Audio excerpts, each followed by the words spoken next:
বগুড়ার আদমদীঘিতে রহিমউদ্দিন ডিগ্রি কলেজে governing body নির্বাচনে শিক্ষক প্রতিনিধি পদে ফর্ম জমাদানে বাধা প্রদানের অভিযোগ উঠেছে বগুড়া জেলা বিএনপির ত্রাণ ও পুনর্বাসন সহ সম্পাদক ও আদমদীঘি উপজেলা বিএনপির সেক্রেটারি আবু হাসানের বিরুদ্ধে।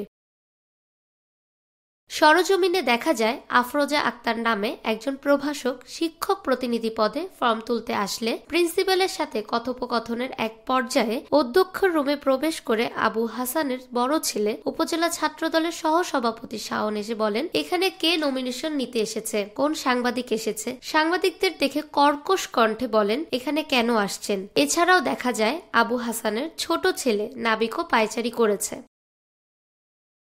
আফরোজা আক্তার ও তার স্বামীর দিকে বারবার তেড়ে যান আবু হাসানের ছোট ছেলে কলেজের পিয়ন হোসেন আলী। শিক্ষিকা ও তার স্বামীকে আরো হুমকি দিতে দেখা যায় উপজেলা বিএনপির ধর্ম বিষয়ক সম্পাদক আব্দুর রহিমকেও। শিক্ষিকা আফরোজ আক্তারের স্বামী বগুড়া জেলা বিএনপির নেতা শামীম রেজার সাথে ফোন কলে আবু হাসানকে বলতে শোনা যায়, আমি কমিটিতে থাকবো, আমি থাকতে আর কিছু লাগবে না। জামায়াত আওয়ামী লীগ কাউকে নমিনেশনে হাত দিতে দিব না, আমি নিষেধ করে দিয়েছি। ভোট দিলে আওয়ামী লীগ ছাড়া বিএনপির কেউ হতে পারবে না আমি জানি। তফসিলে ঘোষণা সিস্টেম মোতায়েন করা লাগবে। তাই মনোনয়ন জমাদানকারী শিক্ষিকা আফরোজা আক্তার বলেন, আমি গত 2 দিন যাবৎ ফর্ম উঠানোর জন্য এসেছিলাম, কিন্তু ভারপ্রাপ্ত অধ্যক্ষ আমাকে ফর্ম দেয়নি। আজকে অনুরোধের পর দিলেও স্থানীয় নেতা আবু হাসান ও তার 2 ছেলে ও ছোট ভাই কলেজের পিয়ন হোসেন আলী সহ আরো কিছু শিক্ষক জমা দিতে দেয়নি। শুধু তারাই জমা দিয়েছে যারা বাছাইকৃত। আমি গত 2 দিন যাবৎ কলেজের গভর্নিং বডির শিক্ষক ফর্ম ওঠানোর জন্য চেষ্টা করছি, কিন্তু ভারপ্রাপ্ত প্রিন্সিপাল স্যার আমাকে দিতে পারছিল না বা দিচ্ছিল না, যেটাই হোক। আমি আজকেও এসেছিলাম, তো আজকেও দিতে চাচ্ছিল না।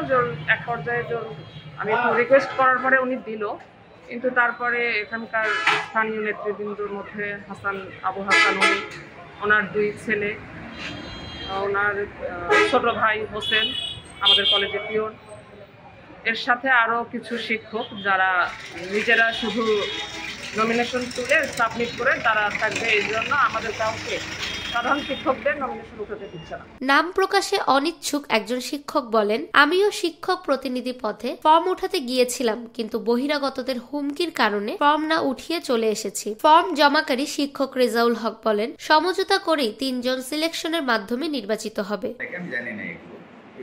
আপনাকে কোন নেতা ফোন দিয়েছে কিনা? আমার কোন নেতা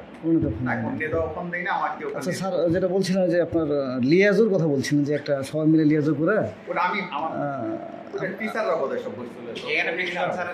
প্রিন্সিপাল স্যার আমি তো তাদের সঙ্গে কারোর সঙ্গে আমি বলিনি যে লিয়াজু করে কি ভালো, আমার তফসিল অনুষ্ঠান আমার যে জায়গায় থাকা, উনি আজকে আমি ম্যাডামকে নিয়ে যায় টাকা, ওখানে আমি উঠে যে টাকা জমা দিচ্ছে টাকা দেখলে দিয়ে আমি তারপর ফর্মটা হাতে তুলে দিয়ে আমি ম্যাডাম পূরণ করে জমা দিয়ে